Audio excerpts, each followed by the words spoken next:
Fresh from his trip to China, Donald Trump has warned Taiwan, don't declare independence. But was that ever really a serious prospect? Taiwanese government and across the political parties in Taiwan are very well aware about the nuclear bombshell, that level of a turbulence that such a declaration is going to create. That's William Yang from the International Crisis Group in Taipei. More from him shortly, including who he thinks holds the upper hand over Taiwan and why Donald Trump sees weapons sales to the island as leverage over Beijing. But first, on the question of independence, here's what Trump told Fox News in the last day. He said, "I'm not looking to have somebody go independent. And, you know, we're supposed to travel 9,500 miles to fight a war. I'm not looking for that." He then goes on to say, "We're not looking to have wars, and if you kept it the way it is, I think China's going to be okay with that." Just to remind you, Taiwan is a self-governing island that China views as a breakaway province. It's vowed to take Taiwan and hasn't ruled out using force. Let's quickly listen to how Taiwan, which is formerly known as the Republic of China, responded to Trump's comments. The Republic of China is a sovereign and independent country. I think this is very clear. We in the People's Republic of China are not subordinate to each other, and only the 23 million people of Taiwan can decide our own destiny through democratic means. Many of you will remember William Yang, a former DW correspondent. Our loss has been a gain for the International Crisis Group in Taipei, where William works as a senior analyst for Northeast Asia. William, welcome home to DW. Now, you're in Taiwan. We just heard a bit of the government's reaction there. Tell us a bit more about how Donald Trump's comments are being received today. Yeah, Jared, I think President Trump's comment in the Fox News interview and also on Air Force One has once again renewed the anxiety and uncertainty that Taiwanese people and really the Taiwanese government has been bracing for since last year. He essentially, once again, confirmed that he discussed at length about the arms sales issue with Chinese President Xi Jinping. And that would have already been viewed as a departure from longstanding U.S. policy that would not have consulted Beijing about the decisions regarding U.S. arms sales to Taiwan. And I think, on the other hand, equally problematic is his mention about the fact that he seems to believe, or at least perceive, the Taiwanese president Lai Ching-te as potentially seeking to pursue independence because he felt like he has the support of the United States. But in fact, the government here has repeatedly said that Taiwan does not need to declare independence, and President Trump's remarks somehow aligned quite closely with the long-standing Chinese characterization of the Taiwanese government's position. I want to get to the weapons issue in a moment and the independence issue too, but if we put his comments alongside the approach of previous US administrations. For example, Barack Obama, just before he left office, warned against provoking Beijing over Taiwan. So is Trump just maintaining the status quo in a way?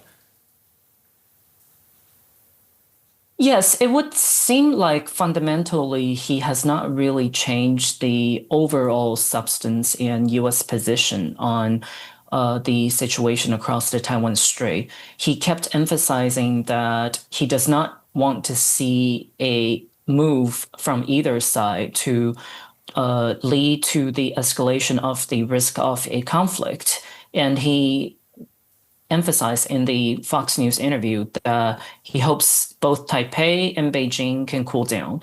But I think what is injecting a lot more uncertainty into the current U.S. government's policy and position on the issue of Taiwan Strait is, again, the framing and the phrasing that he has adopted, which would seem to provide an impression that he personally views Taiwan now as more of the destabilizer in the bilateral relationship across the Taiwan Strait rather than China's military operations around Taiwan. You touched on this issue of independence earlier. Taiwan already has a kind of de facto independence, even if that's not really formally recognised by most countries. Is there a chance that the government could declare Taiwan as a republic, for example, what Donald Trump has warned against? There are obviously still room for Taiwan to make an official move to announce and declare that it is going to become an independent country. But the Taiwanese government and across the political parties in Taiwan are very well aware about the nuclear bombshell, that level of a turbulence that such a declaration is going to create. So for decades, Taiwanese government and presidents have stick to the line either by moving away from this topic of declaration of independence, or sticking with the talking point that there's no need for Taiwan to take that extra step to formally declare independence, because it views the Republic of China, which is Taiwan's official name, as already an official sovereign independent state since the 1940s. So, I think obviously there is room to push, but it is essentially a consensus across the board that doing so would really create a potentially catastrophic conflict involving the Chinese side launching a potential military invasion against Taiwan. Right. Now, Donald Trump's just been to China. You've mentioned, I guess, this nervousness in Taipei. How solid do you think US support for Taiwan is after Trump's visit to China? I think prior to the airing of the Fox News interview and prior to his comments on Air Force One, there seemed to be a feeling of a sigh of relief over here in Taipei that Taiwan wasn't really mentioned in the official US readout. And it would have suggested that China didn't secure much of a meaningful concession on the issue of Taiwan from President Trump. But then when he openly described the issue of US arms sales to Taiwan as a good negotiating chip in the relationship with China, that would have already triggered a widespread concern across Taiwan, because it would have suggested that he may in fact have discussed the issue in the context from his perspective as trying to leverage something from the Chinese side. And he also added and follow up on that comment with the remark that he hasn't made up his mind and he could potentially approve a $14 billion arms package that is currently stuck in the US government system. But he also could decide not to. I think this, again, is sounding off the alarm that his more transactional deal-making foreign policy outlook could also put Taiwan's national defense and national security on the line if he decides to prioritize enticing and maintaining his positive working relationship with President Xi Jinping over the longstanding U.S. defense support for Taiwan. Okay, yeah, let's talk more specifically about that. As you say, the US did approve a multi-billion-dollar weapons package to Taiwan. As you say, it's kind of stuck through the system at the moment. Trump says he's basically leaving that up in the air. Here's what he had to say. We've got a quote from him. "It depends on China. It's a very good negotiating chip for us, frankly. It's a lot of weapons." Trump's being tight-lipped, but saying it's an effective measure of pressuring Beijing, essentially. What are your thoughts on that? I can imagine that he views the decision of whether to approve this arms package to Taiwan as potentially being able to push China to make further economic pledge, to further expand its purchases of U.S. products, and also making sure that China potentially cooperates with the US on the issue of Iran, for example, because we know that he personally and also his cabinet members have talked about soliciting support from China to push Iran to end the blockade over the Strait of Hormuz. So I think that's how he likely views this arms sales issue to Taiwan as a leverage against China. But I think on the other hand, that really shows that he does not really think much about the potential legal constraints around him that will require the U.S. to ensure that it is providing necessary support for Taiwan to ensure that Taiwan has the capability to defend itself. And in the context of how he described the whole issue and how he thinks about the issue, there's also the risk that he could, if China offers enough of a pledge that satisfies his, demands and needs to showcase to the American audience domestically that he has been able to, make sure their business needs were met with the increase of Chinese purchase, then what he essentially hinted is also that then he could, viewed the holding off the arms sales to Taiwan as helpful to his overall agenda on US-China relations. From where you're sitting, who has the most leverage in this issue? Is it the US or is it China? It is a obviously very important issue to China. Some would argue in the context of Donald Trump's visit, more important to China than, for example, Iran or trade. Yeah, I think it's a very, tricky picture to look at and determine who in fact has the upper hand, because we also learned from last year that China is not shy to use their leverage over the critical minerals supply chain to hurt the US industries and economy. And from the experience of last year, China is very ready to weaponize their dominance over the global critical minerals supply chain once again, if they felt like the US is trying to threaten to deepen support for Taiwan by approving yet a huge, unprecedentedly big arms sales package to Taiwan as a way to force China to make more concessions. So, I think either side does hold cards in their hands that could potentially put pressure on the other side.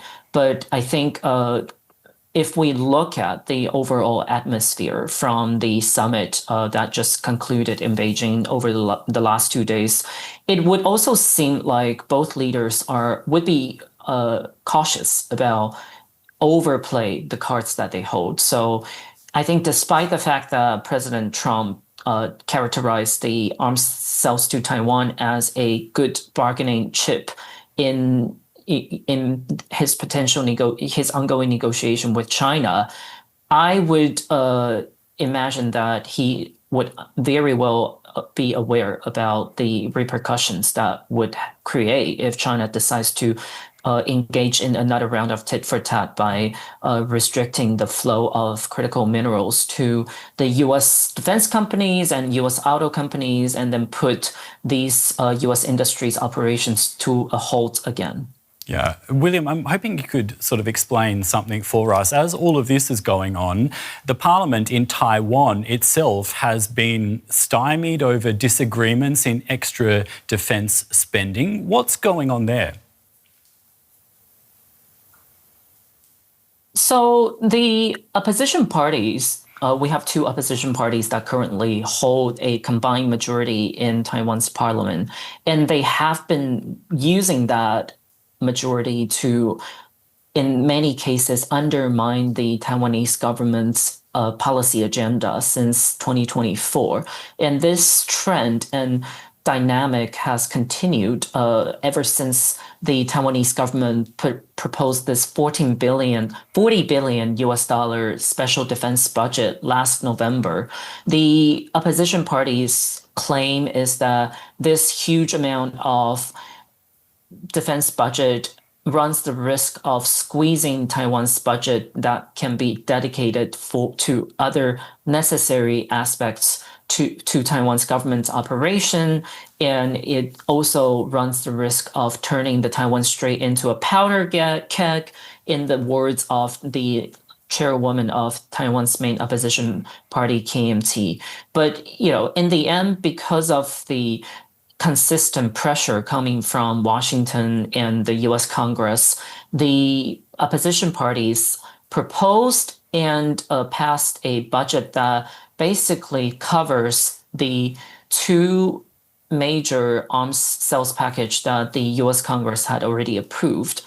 But it left out very critical components of the Taiwanese government's original proposal, including the budget that is allocated for acquiring advanced air defense missile systems that will help to form a air defense system that is similar to the Iron Dome that Israel is using. And also it left out budget that was supposed to allocate for building Taiwan's own domestic drone supply chain. We know that drone warfare has been very, very important for smaller military powers like Taiwan and Ukraine to be able to push back and counter the potential attacks coming from the much larger military powers. So I think right now that the $14 billion US dollars U.S. arms package to Taiwan is, again, up in the air because of President Trump's potential decision to not approve it or keep delaying the approval of the budget, is likely going to make it much harder for the Taiwanese government in the future to request the parliament to work with them to pass additional defense budget, because then the opposition parties now have very seemingly legitimate and also convincing argument to say that the U.S. government has already delayed and halted its approval of additional defense package for Taiwan. So there seems to be no legitimate reason for the parliament to work with the government to approve additional budget that might in fact not be necessary. Thanks a lot for that, William. We've been speaking to William Yang, a senior analyst for the International Crisis Group in Taipei. Thank you. Thank you. Now, let's hear from you. How do you think the US should balance its support for Taiwan with its tense relationship with China? And how do you see this playing out? Let us know in the comments. And if you haven't already, don't forget to subscribe. I'm Jared Reid. Thanks for watching.